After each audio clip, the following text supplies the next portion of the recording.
Hello everyone and welcome back to another statistics video. In this video we are going to focus on estimating the population mean using the student t-distribution. So let's think back to when we talked about normal distributions. We said normal distributions had this nice bell-shaped curve,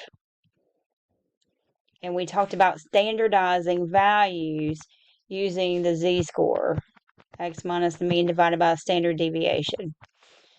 And we knew the population mean and the population standard deviation. Then we started talking about good estimators, and we said that the population mean targets the sample mean, and then we were able to tweak that standard deviation to account for what happens if we have something n is where n is not equal to 1. So this works as long as we're looking at individuals. And the central limit theorem kind of broadened that a little bit. We said the standard deviation was slightly biased as an estimator, even though the variance was a good estimator. So we were able to tweak that standard deviation, though, to look at sigma divided by the square root of n. Well, more often than not, in real life, we do not know the population standard deviation. So we have to use a sample standard deviation. And that's where the student t distribution is really coming into play. We're going to have something with student t called degrees of freedom. I'm going to abbreviate that as n minus df, and that's going to be n minus 1. So let's look at some properties of the student t distribution.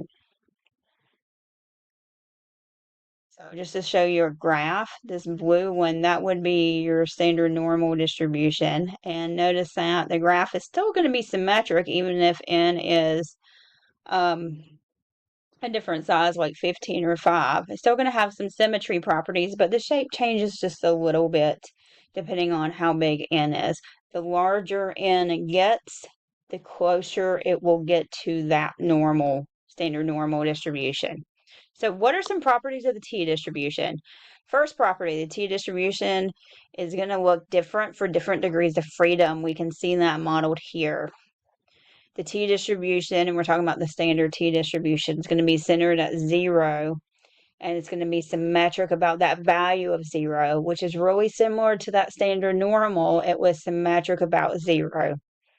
The total area under the curve is still going to be equal to 1, which means I have half of the area to the left and half of the area to the right of that maximum, which is at 0. As t increases or decreases with that bound, the graph approaches but never equals 0. The area in the tails of the t-distribution is a little greater than the area in the tails of the standard normal, because we are using S as an estimate of sigma. So we're using that standard deviation of the sample as an estimate of the population's standard deviation, which introduces some variability into the t statistic.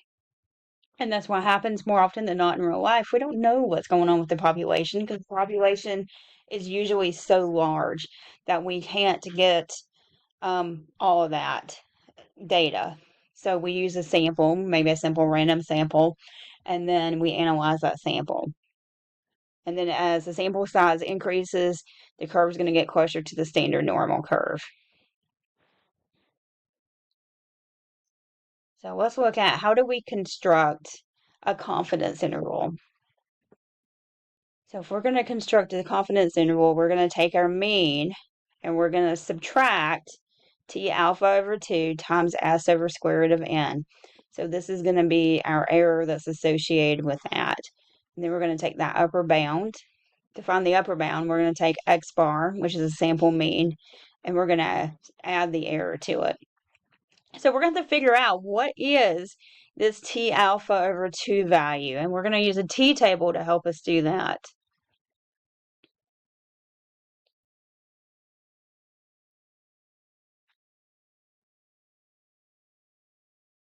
So if we need to find sample size,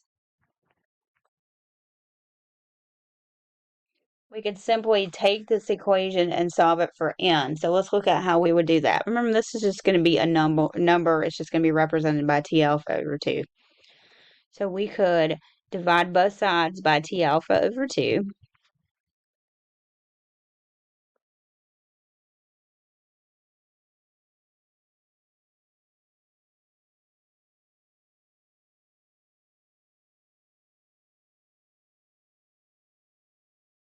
Before we do that, let's hold on 1 minute.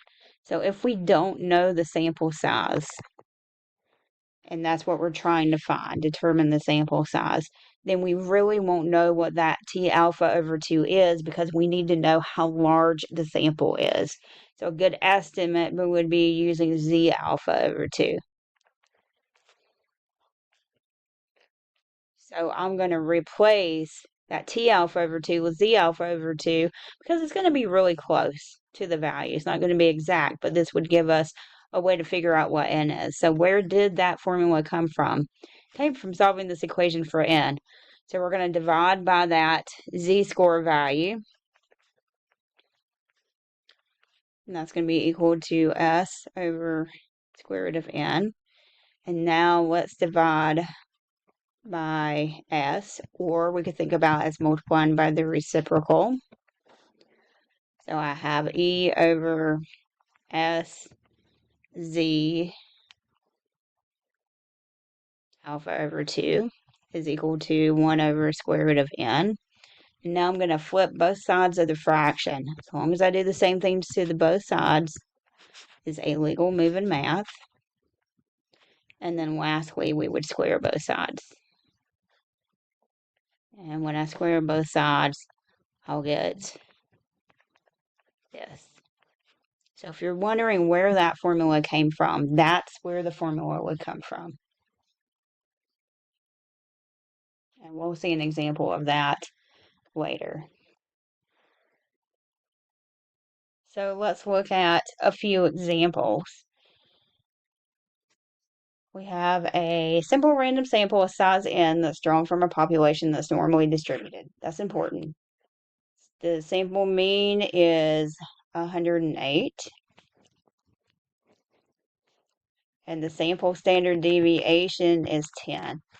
A is asking us to construct a 96% confidence interval for the sample size if the sample size is 25. So they're saying n is going to be equal to 25. And we're going to use alpha, which is the complement of this 96, which is 4%, which is 0.04. So our first step is to find that T alpha over 2 value. So that's going to be T of 0.02 over 2, which is T of 0.01. Oh, hold on 1 second. I wrote that in incorrectly. I'm thinking a couple steps ahead. So it's going to be T of alpha 0.04 divided by 2, which is going to be 0.02. Okay, now we also need degrees of freedom associated with this, and it's always going to be n minus 1, which is going to be 25 minus 1, or 24.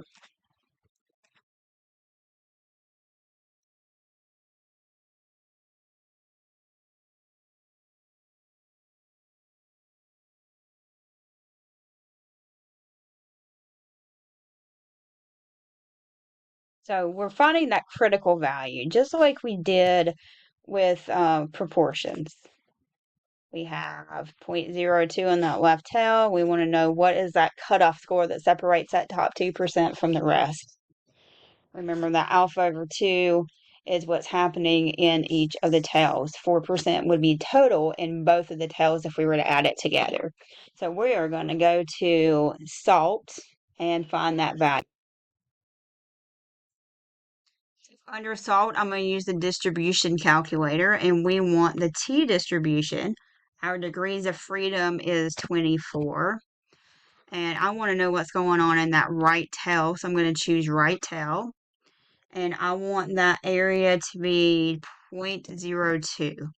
And you see it's going to pop up a number. And here is our T-score value. And usually these are rounded to 3 decimal places, so that's what I'm going to use. 2.172. So T value is 2.172.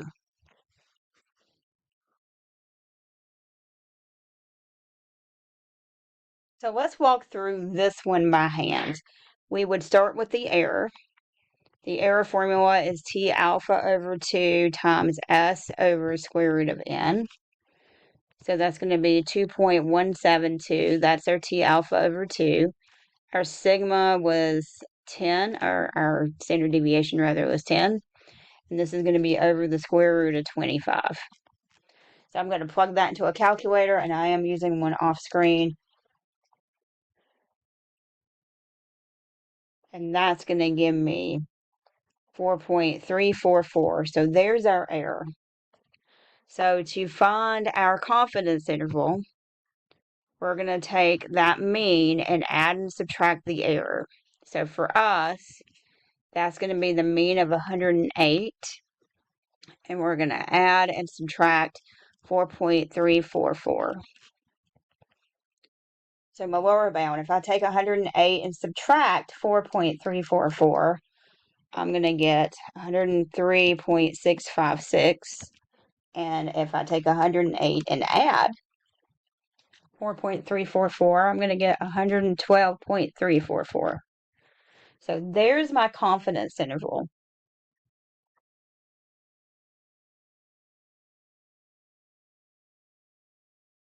So if we wanted a sentence that would tie everything together, we would say we are 96% confident that the true population mean would fall between 103.656 and 112.344. So now I'm going to show you how we do that using SALT. So in my software, I'm going to go to Inferential Statistics, and I am doing a one sample T. Our mean was 108. Our standard deviation was 10, and our sample size was 25. And we are doing a confidence interval. And we want to be 96% confident. It's important that you get all of these parts typed in correctly. I'm going to generate the results. So it's going to give me that lower limit, and then it's going to give me that upper limit, which is the same thing that we got when we did it by hand.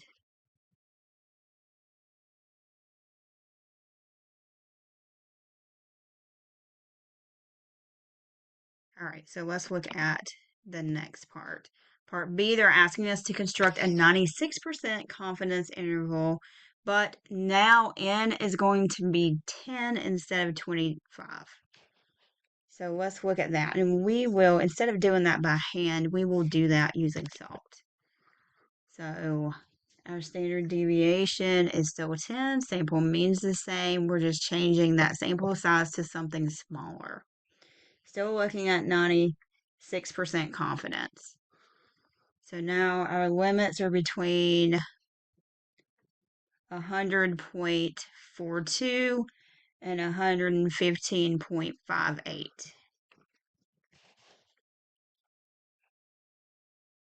Sorry, 110.42 and 115.58.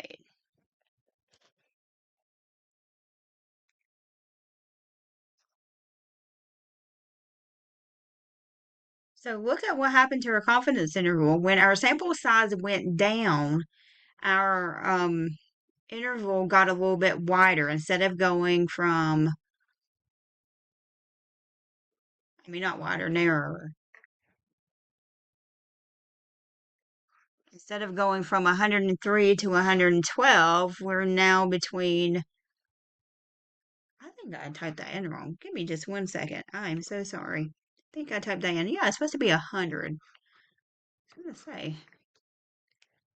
So that's 100. Sorry about that.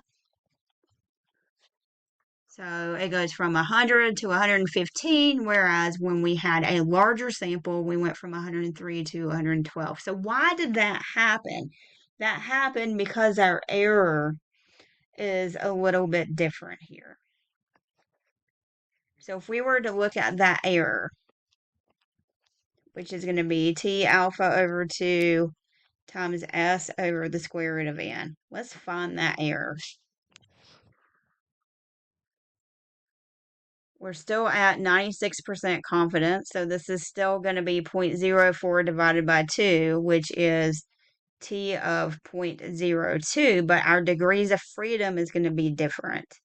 In this case, our degrees of freedom is going to be 9 because we will have a sample size of 10. So when I use SALT to find that, distribution calculators, degrees of freedom is going to be 9. And we want 0.02 in that right tail. We get 2.398 for that value.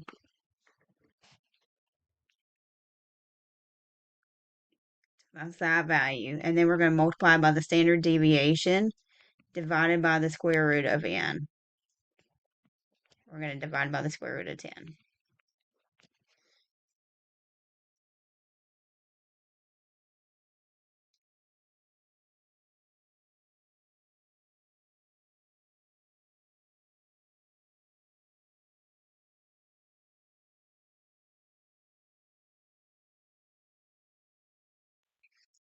And that's going to give us 7.583.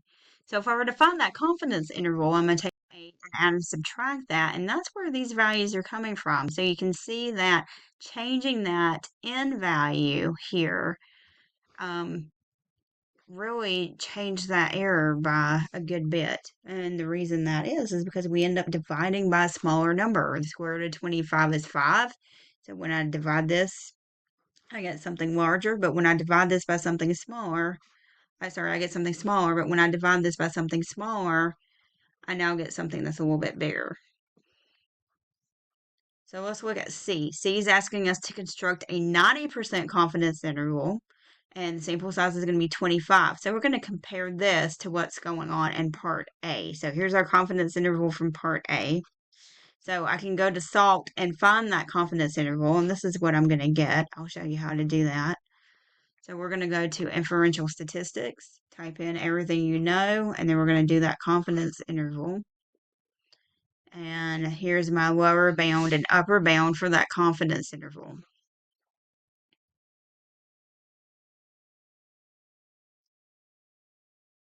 Now they're asking us, how does decreasing the level of confidence affect the size of the margin of error? So if we look at our margin of error,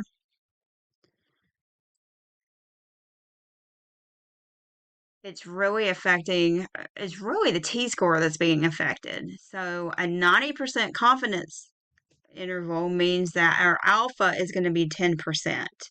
And if we find alpha over 2, we've got 10% divided by 2 is going to be 5% or 0.05. So we need that value, that's that cutoff score that separates that top 5% from the bottom 95%. So to find that, we can go over to our distribution calculator. Degrees of freedom is 24. We want 5% in that right tail, and that value is going to be 1.711. So that's where that number is coming from. So if we wanted the error, we could take 1.711 times the standard deviation divided by the square root of n.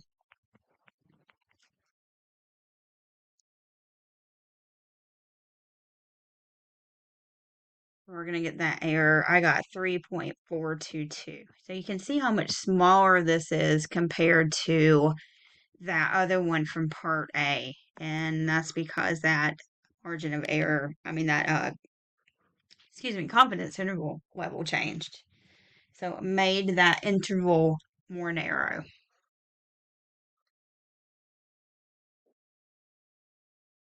So this is where you may want to pause the video and try the next one and then come back and check your answers. So let's look at number 18. We have a simple random sample from a population that's normally distributed.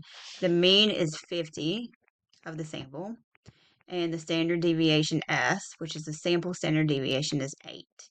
A is asking us to construct a 98% confidence interval if the sample size is 20.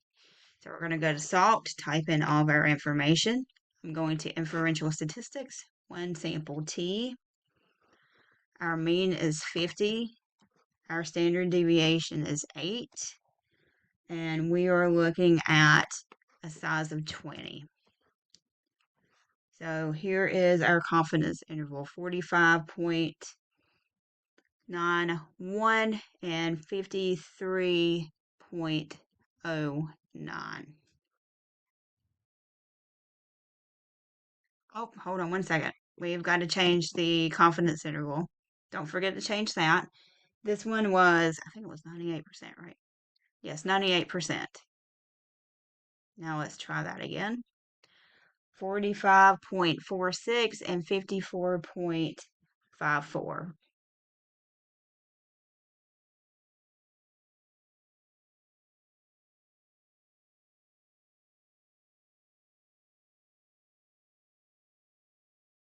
B is changing the scenario slightly. Still 98% confidence, but now our sample size is going to be 15. So if we change our sample size to 15 and generate the results, you can see that we are between 44.58 and 55.42.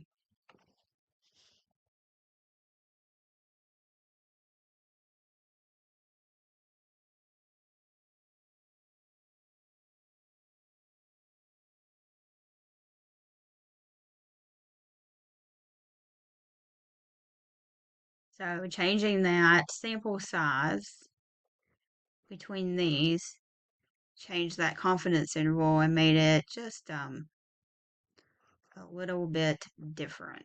If we wanted to look at how, we could look at that error. We could find that error again using our formula, which was T alpha over 2 S over square root of N. We could also use that shortcut formula that we talked about before, right? Upper bound minus lower bound divided by 2. You're going to get the same answer either way. So if I were to look at that for part A, and I'm going to do this in my calculator, 45.46, divide that by 2. If you type that in, make sure you do this one minus this one and parentheses around the top. I got 4.54 for that error. If I look at this one,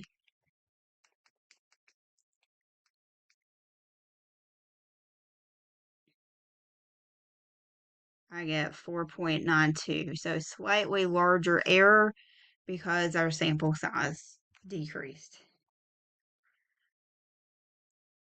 C is asking us to construct a 95% confidence interval. So we're changing that level of confidence if N is 20. So let's type in everything we know. Going back to N equals 20, and now we're looking at 95% confidence. And we're going to get 46.26 to 53.74.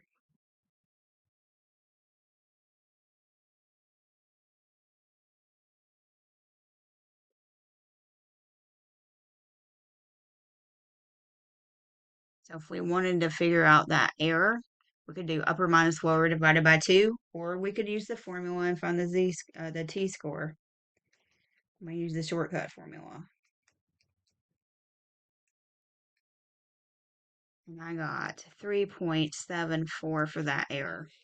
So if we were to compare that to part A, my size of error decreased because my confidence level decreased.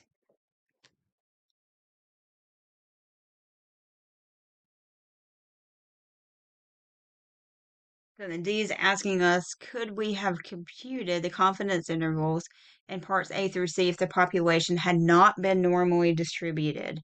And the answer to that is no. Part of the requirement is that N has to be greater than 30 or normally distributed. And the greater than 30 is to help us get towards that normal distribution. And these sample sizes would have just been too small, 15, 20. If we did not know anything about the population, then we would not be able to use these techniques. There are advanced techniques you can use in upper level statistics, but as of right now, there's not anything we could do.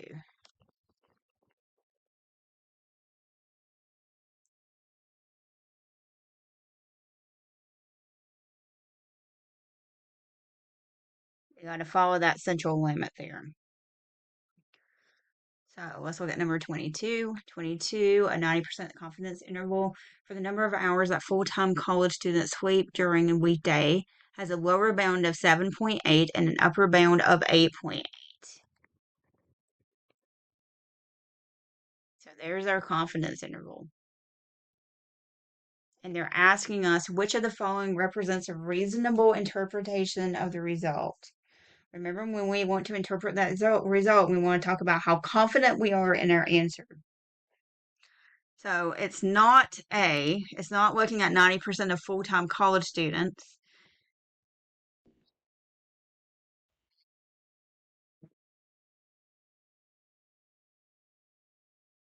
It's not B, 90% confident. We are 90% confident that the mean number of hours of sleep that full-time college students get any day of the week is between 7.8 and 8.8. So we're not going to be confident that way.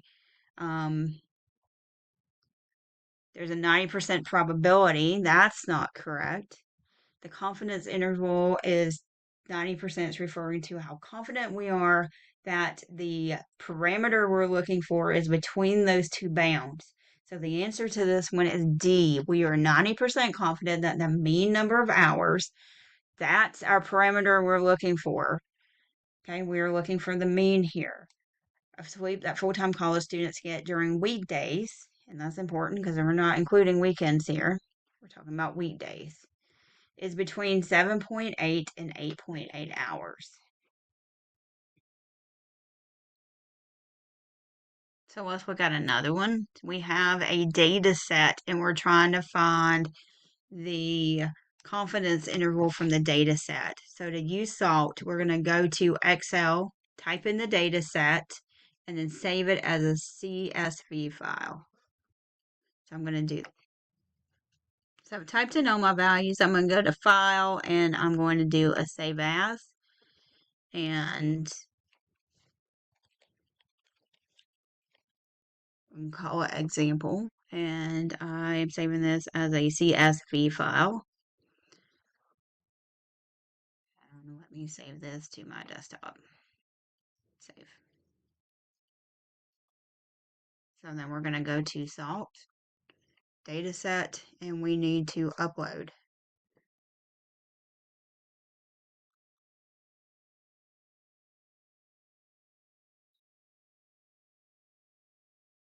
Desktop.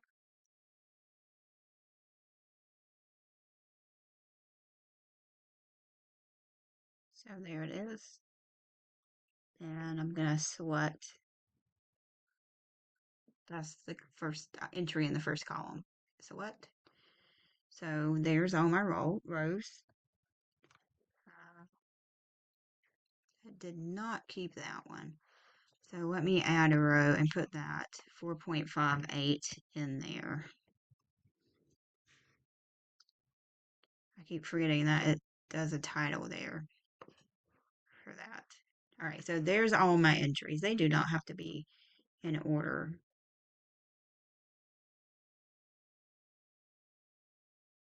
Okay. So now we're going to analyze it. We're going to go to inferential statistics, do one sample, do a confidence interval.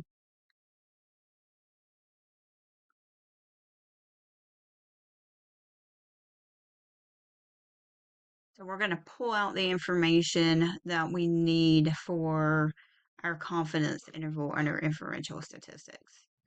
So we need the sample mean, we need the sample standard deviation, and we need the sample size. And it looks like it actually put that information in there for me.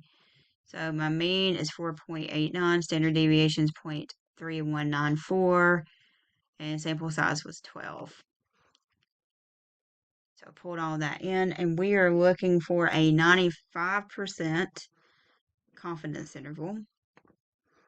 And I'm going to click generate. And when I do, I'm going to get my confidence interval.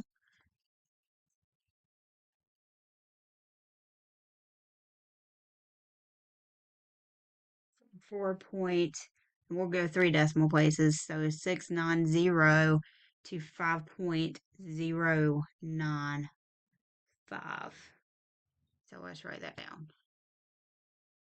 So that's part B, confidence interval. 4.690, 5.095. A is asking us for a point estimate for the population. our point estimate, the best estimate would be that sample mean, and that sample mean, going back here, was 4.893.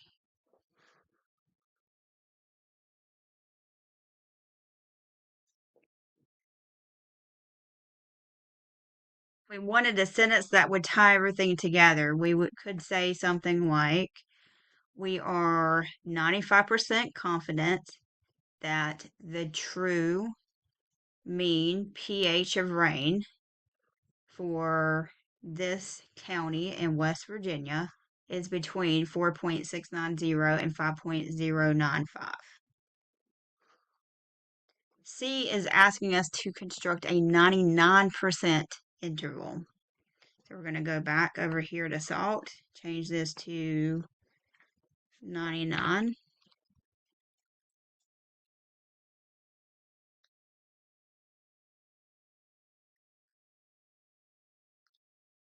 And when I do, you can see my results change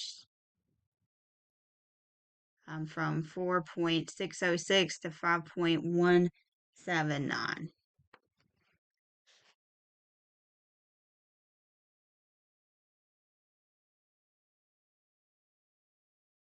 And that confidence interval actually got wider.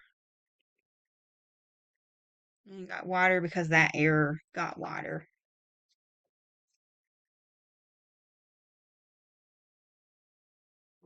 All right, so that's the end of confidence intervals to estimate a sample mean.